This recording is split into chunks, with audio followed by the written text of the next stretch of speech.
All right, we'll get a little bit of team participation when we're playing against the zone. What changes? The defense. Yes. What's different about the defense?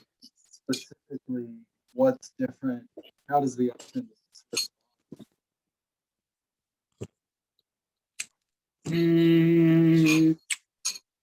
You're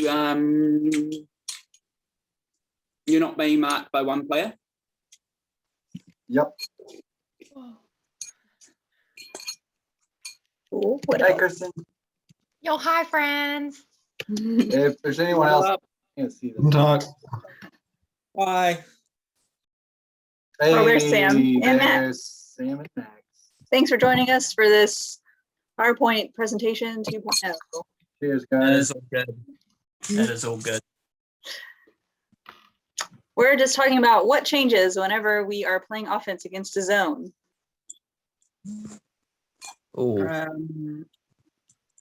We move the disc lots to try and move the cup out of the way.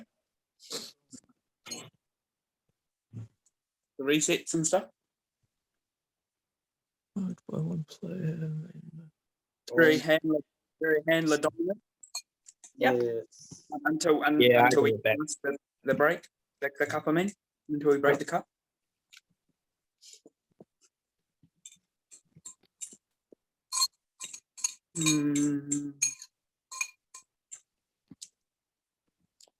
Nice. Anything else? Probably more pressure on the handlers, so decision making becomes quite important.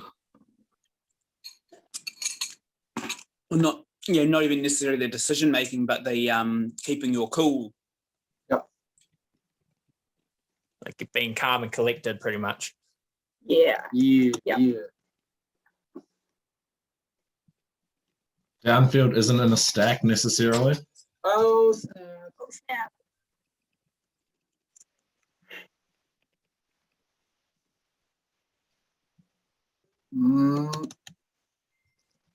Ow. No.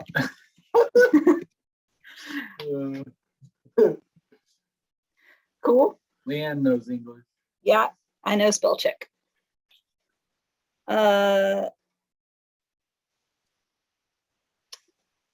We had maybe more swings, Definitely.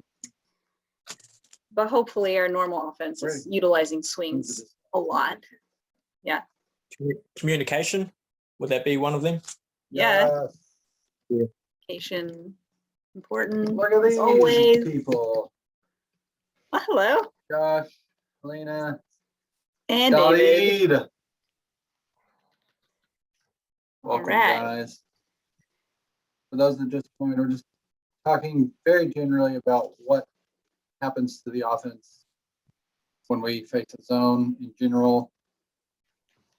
And these are some of those things. Another one that we had is that we might be breaking some vertical stack rules, like cutting into the handler space, or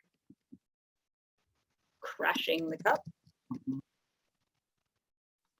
Probably that area around the handlers, we have said over and over and over, Don't cut. don't go in there because you'll mess everything up.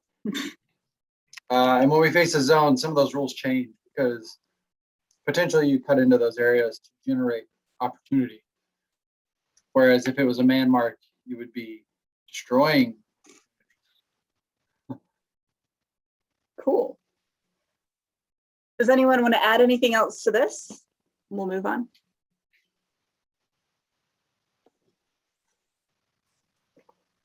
All right, so we're going to put a pin in zone offense, and we're going to talk about horizontal stack.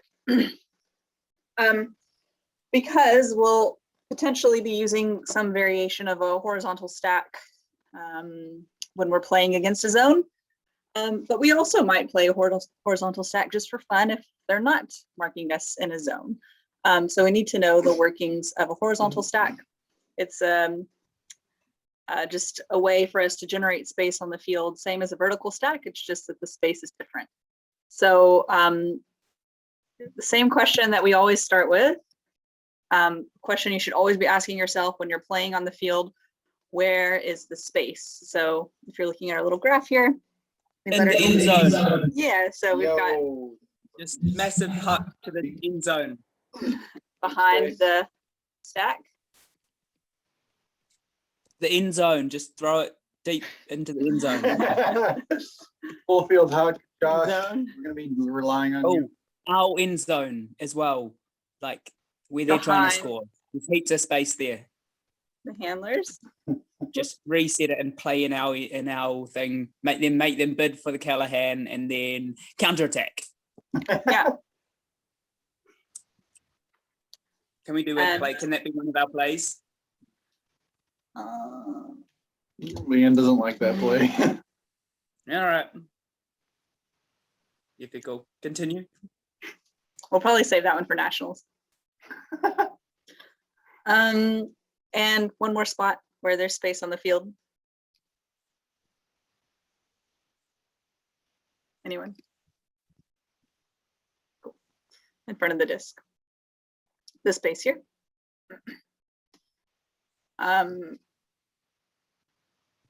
So our space on the field.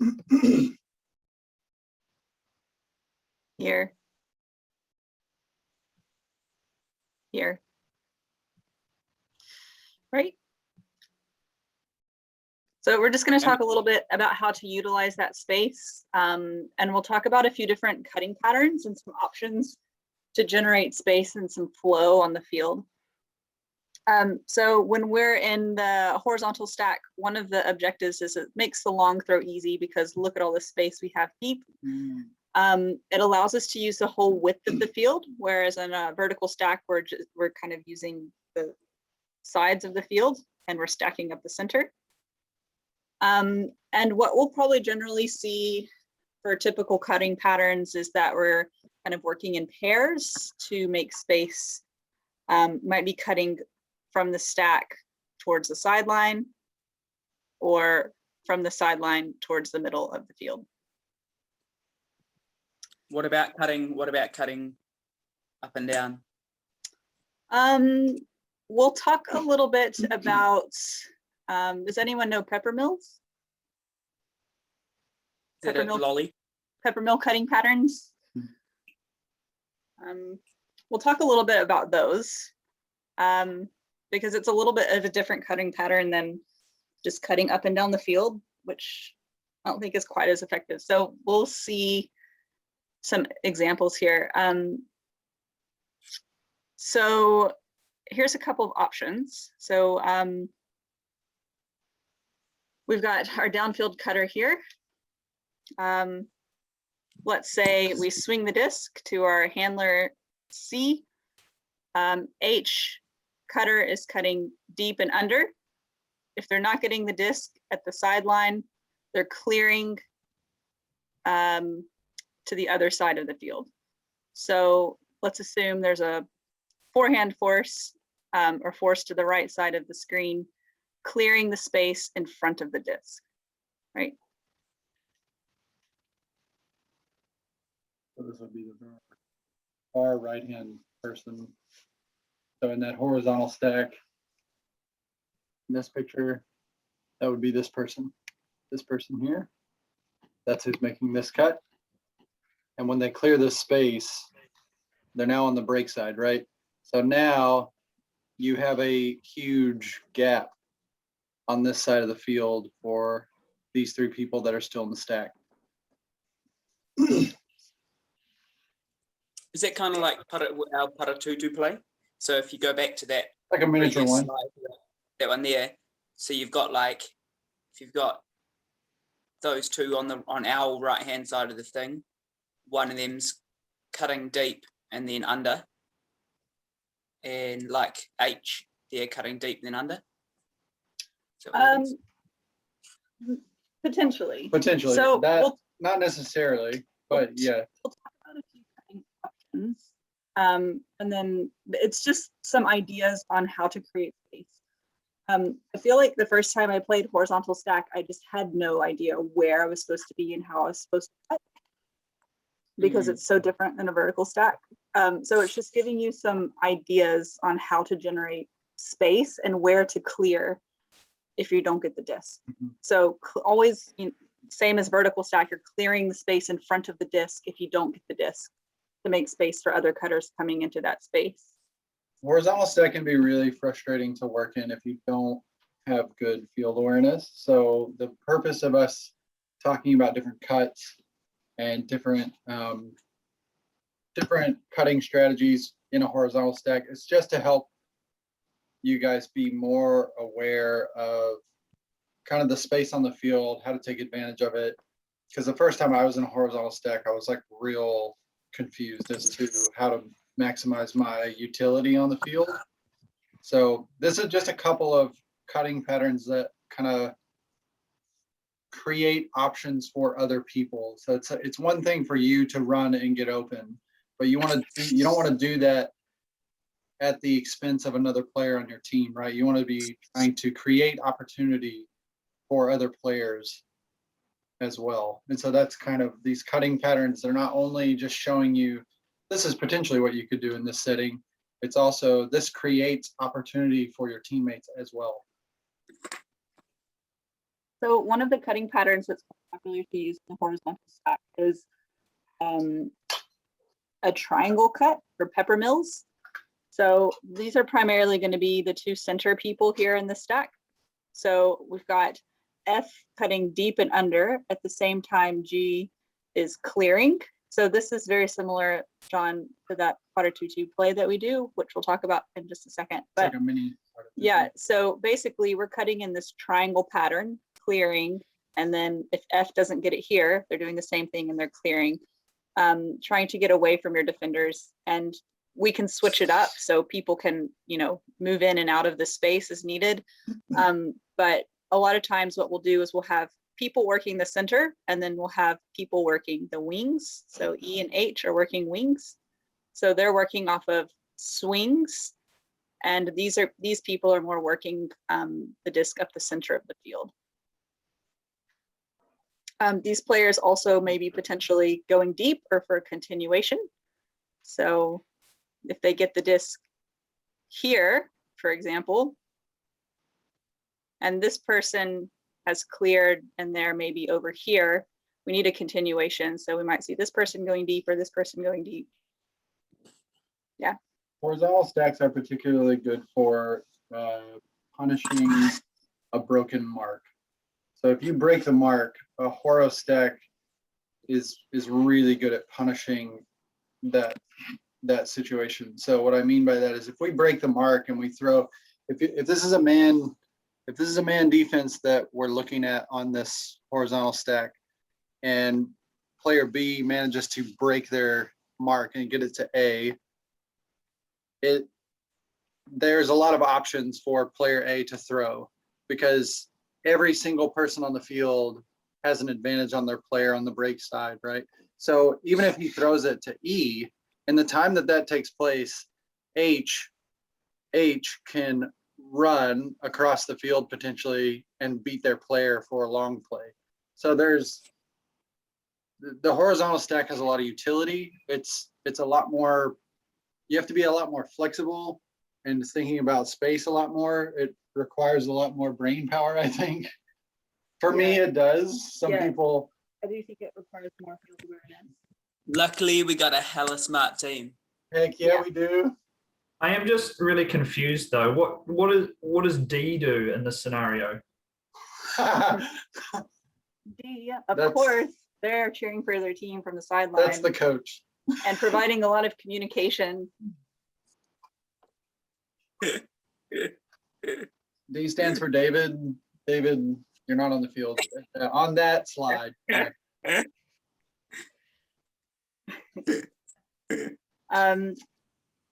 So this is kind of similar to the other one. We've got two options for the thrower. We've got one coming across for the inside. So the inside throw on this line here. And we've got A's got the disc. So inside throw, we've got one going deep for the long throw. And then they're going to be cutting back under. Is that on the next slide? Oh, yeah. So they could either throw it long or they can cut back under. And this person who just came across is now going long. So does that make sense? No.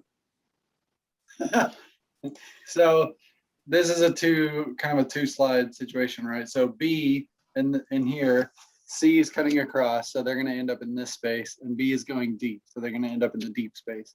So in the next position, that has happened, but B was in the deep space and has cut under.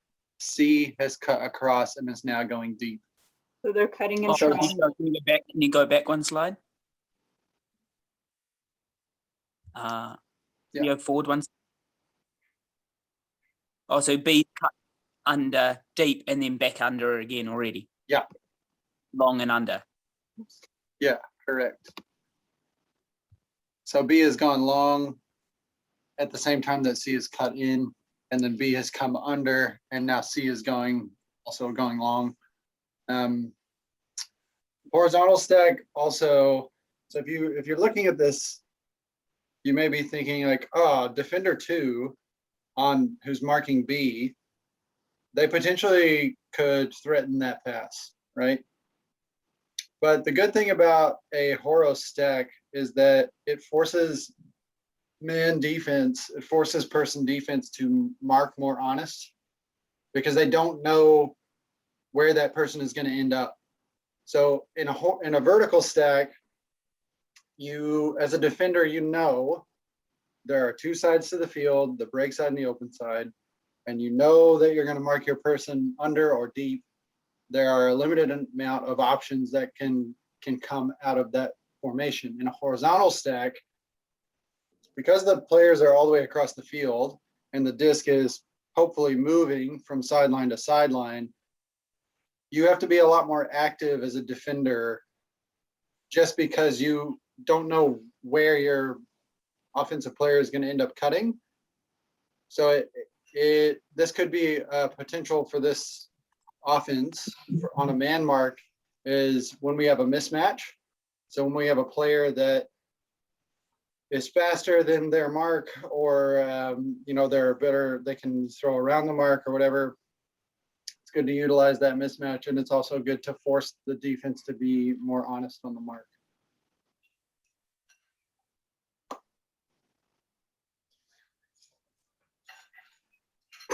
So another way we can cut is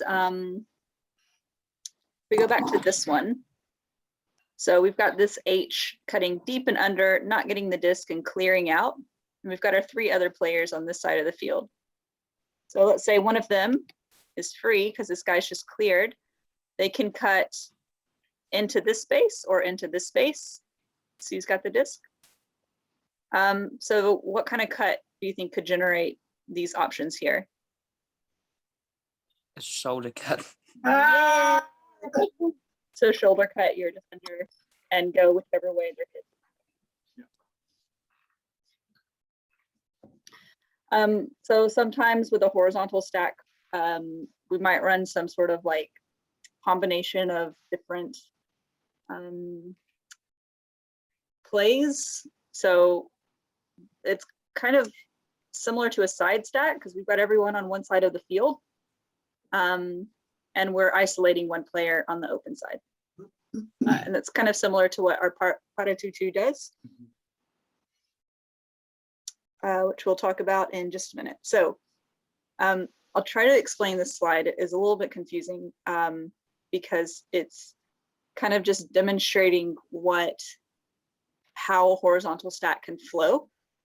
So there's 3 slides, I think, so you'll have to kind of watch as we go from slide to slide. So we've got G going deep and H coming under. Let's assume it's a forehand force. G did not get the disc deep, so G is coming under for a pass. And we've got E and F going deep. G's receiving the disc where the 2 arrows meet. And then G's looking downfield for the next player. F's doing a shoulder cut on their player for 2 options, coming under or going deep. And we've got all of our players not involved clearing out to the break side of the field. Did that make sense? I'll go through it again. G is going deep, H is coming under. So we're doing a bit of a triangle here. H isn't getting the disc, so they're clearing out. G is coming back under that triangle, receiving the disc. E and F are going deep and looking for the continuation.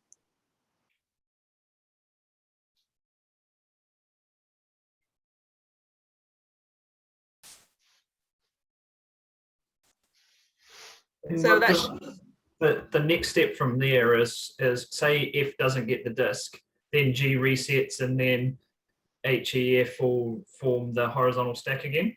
Correct. Yeah. Yep.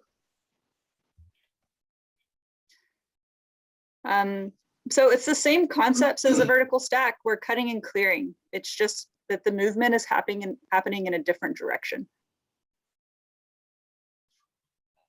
And don't take any of this as prescriptive.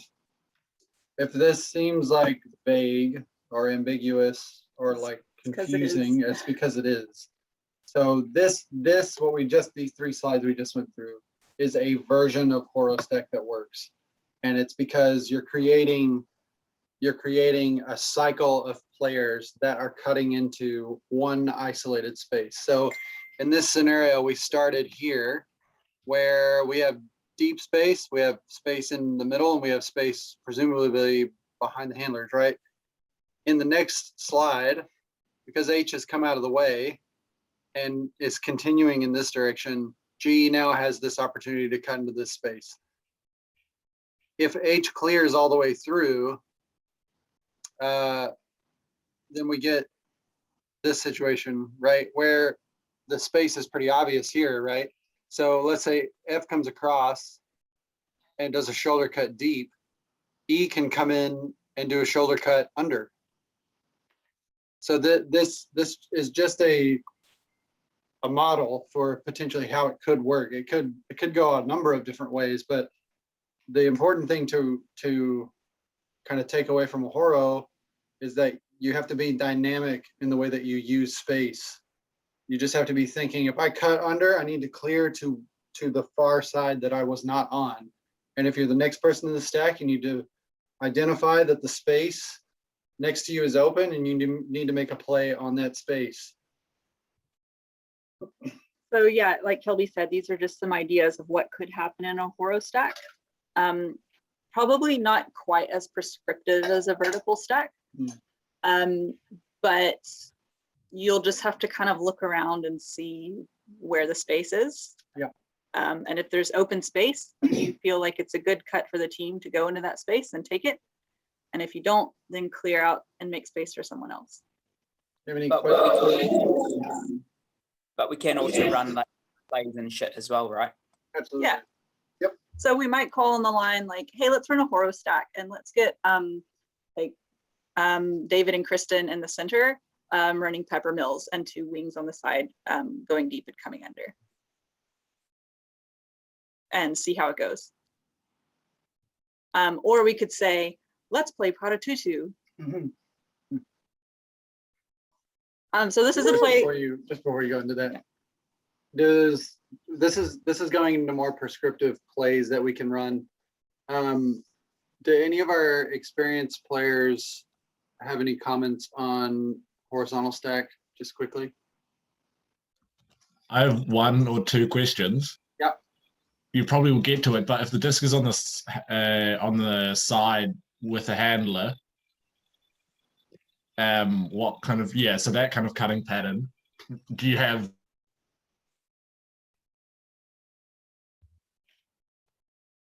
You cut off there. I think you're mute. Come back to us, Max. Oh, did he get disconnected? What you get for asking questions. So, I mean, it is a fair question. If the disc goes to the sideline, the handlers are going to be doing their job, which is the stall count gets to 4 or 5, they're looking to swing. And so if we go to the sideline in this setup, nothing really changes, right? The potentially the cutting pattern changes, but nothing really changes. You're cutting to create space, or you're cutting into space. Those are the two biggest things that you need to worry about. You're either creating space for another player, or you are cutting into space. So it doesn't matter if we're on the sideline or if we're in the middle. You just need to be aware of what the disc is doing. So if it's swinging, if the player on the sideline has cut, then you need to attack that space that's just opened up, that kind of thing. Oh, he's back. Do You want to ask your question again? you want to ask your question again from here? Hey, team. Hey. So it's just, I was more a question about what you guys do when the disc is on the sideline, and then also when you get to the end zone, if you transition into a vert, and just around there, if you have it in the slides later, don't worry.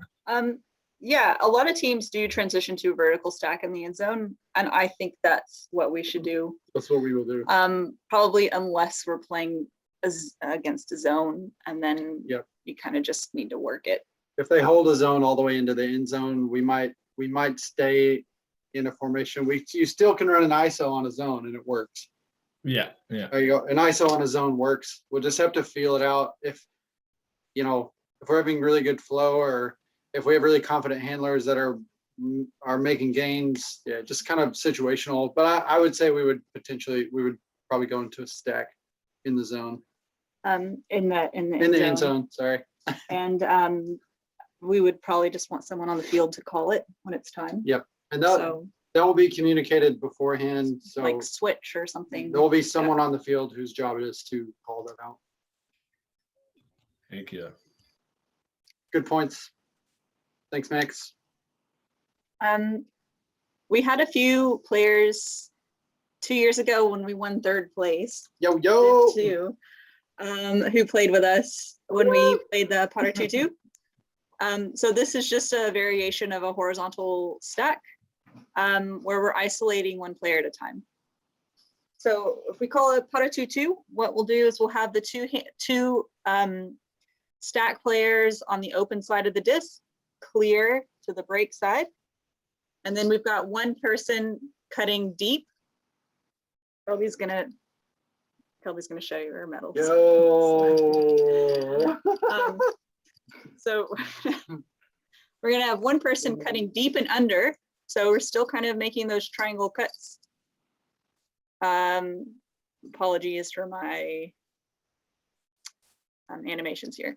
So we've got one person cutting deep, and then they're coming under, deep and under. And at the same time, we've got this person cutting deep as they're coming under. So if we cut deep and under and the play is on, we're gonna pass here. And if they get the disc, they're looking for this player who was cutting deep at the same time they were coming under for the continuation. And then we've got our other players continuing down on the same pattern. If they don't get the disc here, let's say they're marked, so they cut deep and under and they're marked, this person is going to clear back into our little sort of essentially side stack that we've created. Mhm. And then the second player who was cutting deep at the same time this one was cutting under is now going to come under. So we're making this triangle formation, which is why it's called Potter 2-2. This Potter 2-2 is a triangle. It's a triangle, big triangle. So it's kind of like a side stack where you've got a rotating isolated player. Yeah, essentially. So it'll set up like a horo stack, and then it'll sort of like transition, I guess, to more of a side stackish type of thing. So as in this offense, in this play, as the cutter, you have to be aware when the play like starts, and it can be quite messy, when the play starts, is basically as soon as you identify the force, you go. But on that cut across, so if you can see this, on this cut across, these two players need to be aware that that could be an option. The thrower might throw it to you right here on this first cut. That might happen. And then additionally, when we get into oops, that's not what I want. This cutting formation, if you're over here and you cut deep, the first option is potentially on. This could be a pass that you could receive. You In the end see that zone. yeah, potentially in the end zone. You might start your cut and then they put the disc up and you just continue that cut and catch it. Alternatively, you get faked, you come under, that's an option. Be looking for the disc, you get faked again, cut, you're looking for the disc again. So there's 3 potential times when you can receive the disc. You're always an option in this play, which is why I like it, because every cut that you make is a viable cut, and it's also creating space for the next player. Yeah. Probably just generally good offense. If you're in front of your player, or you're beating your defensive player, just keep your head up because you could be an option. Even if you're clearing, if you're in a good position, you're in a good option to receive the disc. Yeah. So, This is a pretty Yeah. high intensity offensive structure, and it rewards, cutting with fervor. So 100% cuts and all 3 cuts, 1, 2, 3, wrist when you get back to the side. I'm just gonna move quickly because we only have 5 minutes. We got 5 minutes left, folks. Feel free, I'll post this so you guys can go through and look at it again if you want, Yeah. but just some differentiations in vertical versus horizontal stacks, some of the different cutting patterns you might see between the 2 options. Okay, let's talk about zone offense in 5 minutes. Yep, we can do it. So usually whenever someone recognizes that the defense has put down a zone, someone will yell, C zone, something along the lines that is going to prompt us that we no longer need to be in a vertical stack, we need to change our offense. So most often against a zone, we'll switch to a horizontal stack. So we'll have 2 wings and 2 poppers, and we'll pull a 3rd handler back. So we've got our wings are the dark red, the poppers are the like peach color, and then our handlers are yellow.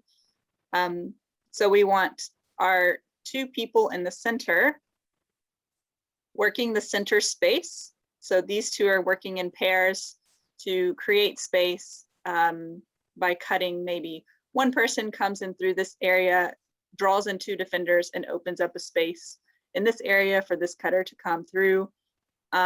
Or popping, which is going to be coming through the cup to create a space. So maybe coming like through this space here, causing these 2 defenders on either side to collapse and creating a space, throwing space here. Or coming through on this side, drawing this defender over to cover them, creating a gap there.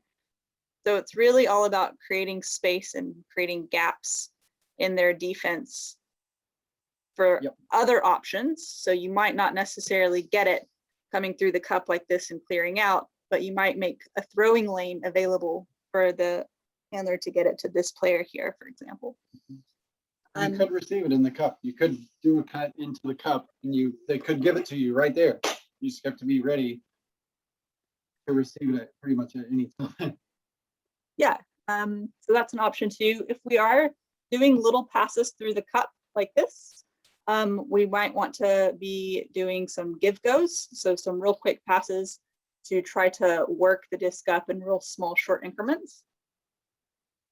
We want our wings to be working these sideline spaces here and here. If they have 1 player deep, we'd like our wings to be both deep, because we split that player and we make him choose a person. So he can't mark both people, can only mark 1. So if we've got 2 people in the deep space and this person decides to mark this one, we've got an over the top throw or a swing and continuation on this side available to us. And they can be going in and out. Those two deep offensive players, they can be working that sideline area, and it causes that deep defender a lot of struggle, a lot of difficulty. Or they can switch. Yep. But basically these 2 are working in a pair and these 2 are working in a pair. And, that can and these change. can switch as well. Just kind of keep your head up and see, oh, if we've got 4 people in this space, that's too many. The defense is doing their job if we're all crowding this space together. Yeah. So we want to spread out and make them pick who they want to mark, because they can't mark everyone because they've got 3 players there. We'll see lots of swing passes between the handlers and lots of give-go passes. So we might see this player throw it to this player and then cut quickly here and just take a 5-yard gain and work it up the field that way. And then at some point we'll create space so we can get it through their wall to one of our downfield players, hopefully. Yeah. I think we just have 1 minute before it might cut us off. So I don't know if we want to make another call meeting or if we should just end it. Wednesday, we are gonna have training. Woo!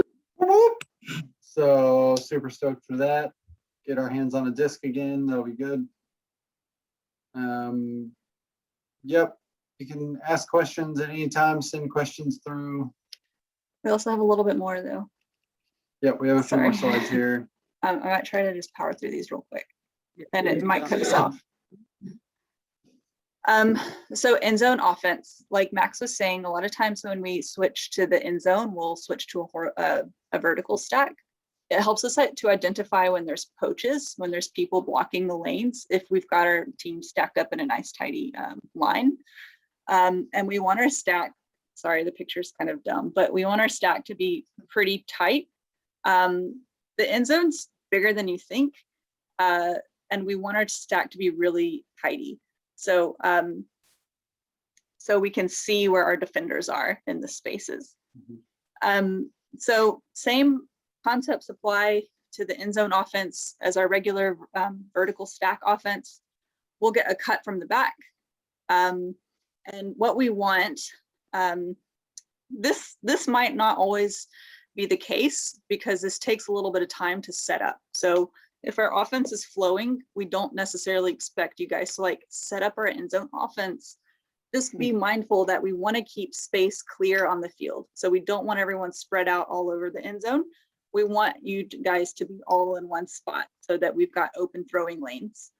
And we don't want obviously multiple cutters in the same space because you're dragging your defenders with you as well. So in an ideal situation, or if there's a timeout or there's time to set up some sort of end zone offense, this is probably something that we'll be looking at. So cuts from the back, the objective is to beat your player to the front cone. And if you get a fake or you can't beat your player to the front cone, you're going to be cutting straight across. So this kind of triangle cutting pattern or 7 cuts, you might hear them called. And we're looking for the inside pass, my swirly inside pass. That's what my inside passes look like. For the inside pass coming across, if you don't get it, clearing back to the stack, and then we might be looking to reset the disc. And if we do a reset, then we want what happening? We get a break side reset. Someone cutting into the break side. Break side cuts. Yep. Ben's online. Ben's here. Yeah, so same thing there. And then handlers are going to swing it and work it until we get an open player. Yep. Yeah. Nice, we did it, team. We made it. Obviously, there's a lot to think about, and the PowerPoint will be available, right? Yep, so look at the cuts again. If you have questions, feel free to ask. You can message me, message Leanne, post on the Facebook page, whatever you want. Yep. Any questions right now?